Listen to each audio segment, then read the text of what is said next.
नमस्कार दोस्तों। इधर से बहुत दिनों के बाद फिर से हम लोग करंट अफेयर का सेशन स्टार्ट किए हैं, जो कि आज हम लोग डिस्कस करेंगे 14 से लेकर के 16 तक। आज का जो करंट अफेयर है इसको कवर करने की कोशिश करेंगे। 16 अगस्त को पारसी न्यू ईयर मनाया गया है, जो कि ये बताया जाता है कि साल में 2 बार मनाया जाता है। अगर इसकी कंपेयर करें कि हम लोग का जो जो कैलेंडर होता है वो पारसी न्यू ईयर का कैलेंडर होता है, इसमें सबसे बड़ा फ़र्क ये है कि इन लोग में लीप ईयर को काउंट नहीं किया जाता है। तो 16 अगस्त को इस बार 2023 का पारसी न्यू ईयर मनाया गया है। अगला जो न्यूज़ है वो जैसा कि 15 अगस्त को भाषणों में नरेंद्र मोदी भी ने ये दावा किया है कि अगले 5 साल में जो भारत है पूरे विश्व की तीसरी सबसे बड़ी इकोनॉमी बन जाएगी, जो कि नॉमिनल जीडीपी में। उसी तरह एसबीआई चीफ इकोनॉमिस्ट जो है, इन्होंने रिपोर्ट में बताया है कि ये 2027 तक इंडिया जो है 3rd लार्जेस्ट इकोनॉमी बन जाएगी। तो ये अच्छी बात है। अभी आज के समय में इंडिया जो है वो फिफ्थ लार्जेस्ट इकोनॉमी है। अगर बात करें 2014 से, 2014 10th सबसे लार्जेस्ट इकोनॉमी था, फिर 2022 में आगे 5th हुआ है, और अगले 5 साल की बात किया जा रहा है कि ये फिर से मतलब 3rd इकोनॉमी आ जाएगी, जो कि अमेरिका और चाइना, उसके बाद इंडिया। 2027 तक ये दावा किया जा रहा है, 2027 या 30 तक ये दावा किया जा रहा है कि चाइना जो है वो अमेरिका की इकोनॉमी को बीट कर देगा। अगला जो न्यूज़ है वो है नेहरू मेमोरियल। नेहरू मेमोरियल जो दिल्ली में है, इसका नाम हाल फिलहाल अभी चेंज करने के लिए किया जा रहा है। इसका नाम जो रखा जाएगा वो prime minister museum and library. इस समय के जो prime minister museum and library के जो प्रमुख हैं वो हमारे राजनाथ सिंह जो डिफेंस मिनिस्टर है, उन्हीं के अंदर ये किया जा रहा है।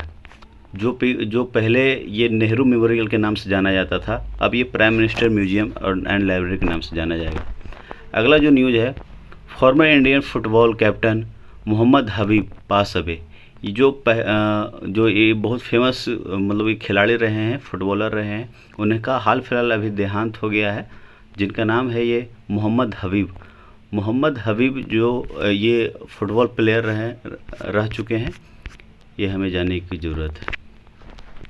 अगला जो न्यूज़ है, ministry of youth affair and sports to organise youth 20 summit 2023।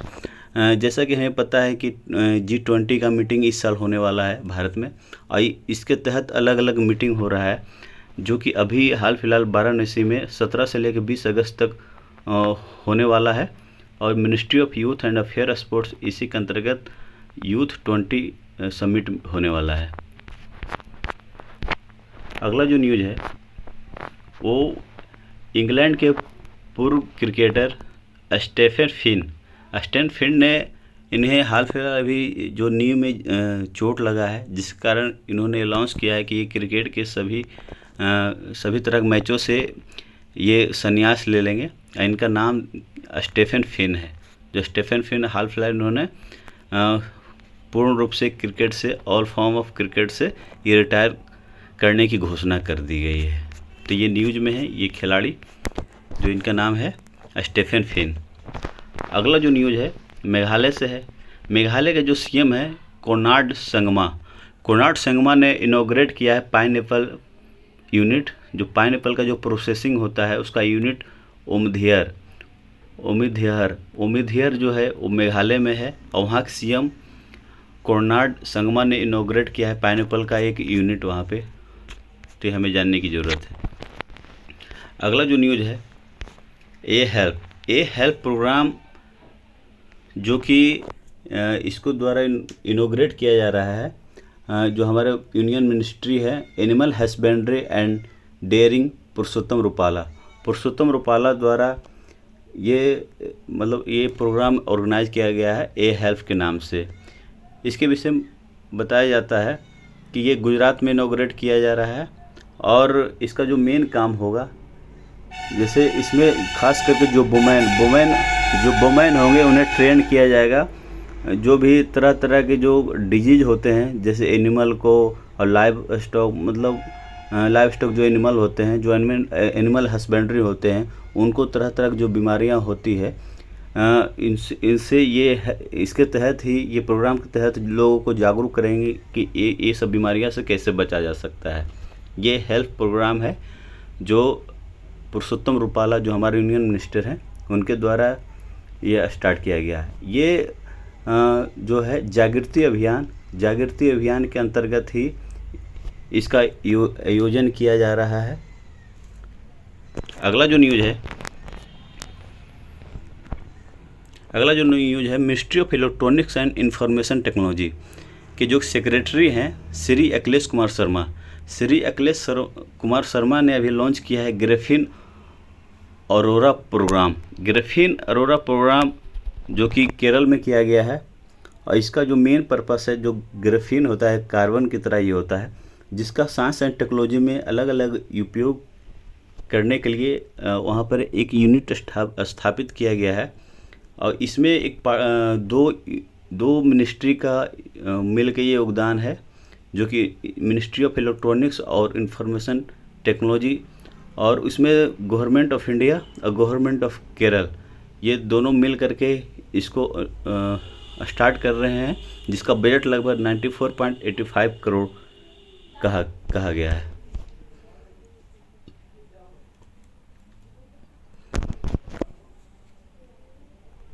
अगला जो न्यूज़ है यह है तेलुगु और संस्कृत के बहुत बड़े स्कॉलर रह चुके हैं कंडला कुंटा ये बहुत बड़ा स्कॉलर रह चुके हैं, दोनों भाषा के बहुत जानकार रह चुके हैं, जो कि संस्कृत और ये तेलुगु के इनके विषय में बताया जाता है कि उन्होंने बहुत सारा बुक भी लिखा है। इनका हाल फिलहाल अभी निधन तो हो गया है, जो कि 93 वर्ष के थे। और ये दोनों भाषाओं के जानकार थे, संस्कृत और तेलुगु। ये बहुत कम देखा जाता है कि पुराने जो लैंग्वेज है इनके मतलब महारथी अलग अलग भाषाओं में एक समय को देखने को मिलता है। अगला जो न्यूज़ है वो है अभी इस समय जो है चल रहा है अमेरिका और रसिया, यूक्रेन और रसिया का जो वार चल रहा है, इसमें फिर से यूनाइटेड स्टेट ऑफ अमेरिका के जो सेक्रेटरी हैं, यूएस के जो सेक्रेटरी है स्टेट का एंटोनी ब्लिंकन ने फिर से अनाउंस किया है $200 मिलियन जो कि यूक्रेन को दिया जाएगा इस युद्ध में हेल्प करने के लिए। इसके साथ साथ उन्होंने बहुत सारे जो air defence, artillery gun, anti armour capability ये सब भी देने की घोषणा की है। अगला जो न्यूज़ है फ्लाइंग फॉक्स के बारे में। फ्लाइंग फॉक्स ये ज़्यादा करके पहले रात में देखा जाता था, अभी हाल फिलहाल ये फ्लाइंग फॉक्स, इसको फ्रूट्स बैट्स भी कहा जाता है। फ्रूट्स बैट्स ये दिन में भी अभी देखने को मिला है। अगर इनके विषय में बात करें तो ये कहा जाता है इंडिया का लार्जेस्ट स्पीसीज ऑफ बैट्स है। जितने भी चमगादड़ के रूप में है, इनका जो स्पीसीज होता है ये सबसे बड़े होते हैं। और ये शेड्यूल 5 के जो वर्ल्ड लाइफ प्रोटेक्शन एक्ट 1972 है, उस सेकेंड शेड्यूल में इन्हें रखा गया है संरक्षित के रूप में। अगला जो है, जो हमारी होम मिनिस्टर हैं अमित शाह, उन्होंने तिरंगा यात्रा को अभी झंडा दिखाया है, जो कि कैंपेन है मेरी माता मेरा देश।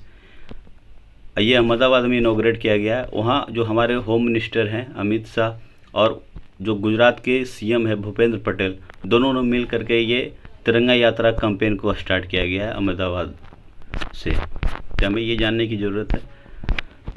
अगला जो न्यूज़ है, चिश्ती फाउंडेशन जो अजमेर शरीफ में, अजमेर शरीफ बहुत फेमस दरगाह के रूप में जाना जाता है, और ग्लोबल जो समिट होने वाला है कॉन्फ्रेंस ऑफ पार्टी 28 का, जो यूएई में होगा, वहाँ पर इन्हें भी इनविटेशन मिला है और ये भी वहाँ पे पार्टिसिपेट करेंगे। चिश्ती फाउंडेशन जो अजमेर के हैं, COP 28 यूनाइटेड अरब एमिरेट में जो होगा उसमें ये भी पार्टिसिपेट करेंगे। अगला जो न्यूज़ है वो है WHO और मिनिस्ट्री ऑफ आयुष जो हमारे परंपराएं जो मेडिसिन है, जैसे आयुर्वेदिक, ये सब जो पुराने समय से चला रहा है भारत में, इसके साथ और WHO वर्ल्ड हेल्थ ऑर्गेनाइजेशन दोनों मिल करके अभी हाल फिलहाल में एक इवेंट ऑर्गेनाइज करने वाले हैं, जो कि 17 से 18 अगस्त चलेगा गांधीनगर में, गुजरात में। ये फर्स्ट टाइम ऐसा हो रहा है कि जो भारत में हमेशा परंपरा रहा है, जो आयुर्वेद के बारे में जो अलग अलग मेडिसिन को लेकर के और वर्ल्ड हेल्थ ऑर्गेनाइजेशन दोनों मिल करके ये इस पे चर्चा करेंगे, ताकि यहाँ के जो परंपरागत जो मेडिसिन है, जो दवाइयाँ हैं, जो आयुर्वेद दवाइयाँ हैं, इनके बारे में पूरा विश्व जान सके। अगला जो न्यूज़ है इंडियन हॉकी के बारे में है। इंडियन हॉकी अब ये अपने इस बार की जीत से पूरे वर्ल्ड विश्व रैंकिंग में ये तीसरे स्थान हासिल कर दिया गया है, जो कि एशियन चैंपियन ट्रॉफी अभी हुआ था, जिसमें इंडिया ने मलेशिया को हरा करके जीत हासिल किया। इस जीत हासिल से जो हॉकी वर्ल्ड रैंकिंग है वो संडे को कहा जाता है कि ये तीसरे रैंक पे चला गया है, जो कि बहुत गर्व की बात है। जिस तरह क्रिकेट के लिए हम लोग पूरा खुशी मनाते हैं, उसी तरह हमारा हॉकी भी बहुत बढ़िया कर रहा है, और हॉकी के लिए भी हम लोग को आगे बढ़ करके मनोबल इन लोगों को ऊंचा करना चाहिए। अगला जो न्यूज़ है इंडिपेंडेंस डे इस बार 77वां इंडिपेंडेंस डे मनाया गया है 15 अगस्त को, और इसके विषय में बताया जाता है कि इस बार जो जैसे 14 अगस्त को पहले विभाग शिक्षा स्मृति दिवस मनाया गया, जो कि हॉरर डे के भी बारे में बताया जाता है। ये इंडिपेंडेंस डे के एक दिन पहले की बात हम लोग बता रहे हैं। ये 14 अगस्त, जिस तरह से पाकिस्तान 14 अगस्त को अपने आप को वहाँ का इंडिपेंडेंस डे मनाया जाता है, और 14 अगस्त उसी रूप में हम लोग इंडिया में जो है इसे हॉरर, एक तरह से जिसमें हमारा भारत आज़ाद हुआ उसमें बहुत सारे ऐसे घटनाएं घटी थी, बहुत सारे लोगों की जाने गई थी, तो इसलिए हम लोग इसे हॉरर रिमेम्बरेंस डे के रूप में हम लोग मनाते हैं। अगला जो न्यूज़ है, अभी महाराष्ट्र जो है वो टॉप किया है फिजिकल हेल्थ रिपोर्ट में। फिजिकल हेल्थ रिपोर्ट अभी जो पब्लिश किया गया है उसमें महाराष्ट्र टॉप पे है, उसके बाद छत्तीसगढ़, उसके बाद तेलंगाना। इसमें अगर महाराष्ट्र के अगर बात करें, जो छत्तीसगढ़ है, छत्तीसगढ़ एक तरह से मतलब पुअरेस्ट माना जाता है अभी स्टेट में, लेकिन फिर भी उन्होंने जो फिजिकल हेल्थ स्कोर कार्ड है उसमें महाराष्ट्र के बाद बेहतर किया है। अगर लास्ट बॉटम की बात करें तो उसमें बंगाल, पंजाब, केरल ये सब रैंकिंग में है, तो महाराष्ट्र जो है वो टॉप पे है फिजिकल हेल्थ रिपोर्ट में। अगला जो न्यूज़ है खादी वेवर जो बनारसी जो खादी बहुत फेमस है, वहाँ बहुत फेमस जो वेवर है, जो बिनने वाले, एक तरह से बनाने वाले जो खादी के जो कपड़े हैं, वहाब अंसारी इस बार इनवाइटेड किए गए थे। जो रेड फोर्ट में इंडिपेंडेंस डे जो हो रहा था वहाँ पर इन्हें इनविटेशन मिला था, और कहा जाता है कि उस दौरान जो स्पेशल चीफ गेस्ट के रूप में जन भागीदारी के अंतर्गत इन्हें इनवाइट किया गया था। टोटल बताया जाता है कि 1800 पीपल अलग अलग क्षेत्रों से जो अपने अपने क्षेत्र में फेमस है, उन्हें स्पेशल गेस्ट के रूप में प्राइम मिनिस्टर ने चीफ गेस्ट के रूप में इनवाइट किया गया था, जो रेड फोर्ट के पास है। तो इसमें इन्हें याद रखने की ज़रूरत है, वहाब अंसारी। अगला जो न्यूज़ है, नरेंद्र मोदी अभी संत रविदास टेम्पल का फाउंडेशन रखे हैं, जो कि मध्य प्रदेश बागतुम्मा मध्य प्रदेश में है। वहाँ संत रविदास भक्ति मूवमेंट के बहुत बड़े संत रहे हैं, रविदास, उन्हीं का अभी हाल फिलहाल टेम्पल इनॉग्रेट किया गया है, वहाँ फाउंडेशन स्टोन रखा गया है। और संत रविदास के बारे में बताया जाता है कि ये जो एक तरह से दलितों के एक बहुत मतलब उनके समर्थक रहे हैं, और उन्होंने अपना एक अलग सेक्ट खुद ही बनाया था, रविदास जिन्हें आज कहा जाता है। अगला जो न्यूज़ है वो 13 अगस्त को लेके है। 13 अगस्त को वर्ल्ड ऑर्गेन डे मनाया जाता है। वर्ल्ड ऑर्गेन डे 13 अगस्त को मनाया जाता है। ये इम्पोर्टेंट है इसलिए कि वर्ल्ड जो ऑर्गन डोनेशन जो होता है वो बहुत बड़ा महादान माना जाता है, और ख़ास करके जो हमारे मिथ है, जो परंपराएं हैं, ये अलग अलग कहानियां हैं कि मृत शरीर के साथ मतलब कुछ नहीं करना चाहिए, लेकिन अगर इससे हम जागरूक करें तो बहुत सारे ऐसे होते हैं कि जिनका देहांत के बाद उसके ऑर्गन डोनेट किया जा सकता है, वो जल्दी से हो सके, ताकि दूसरे लोग को जिसकी ज़रूरत है ऑर्गन का, उससे उसको हेल्प मिल सके। तो ये जागरूक करने की ज़रूरत है। तो वर्ल्ड ऑर्गेन डे हम लोग मनाते हैं 13 अगस्त को। तो आज के लिए इतना ही, फिर मिलते हैं कल। थैंक यू, धन्यवाद।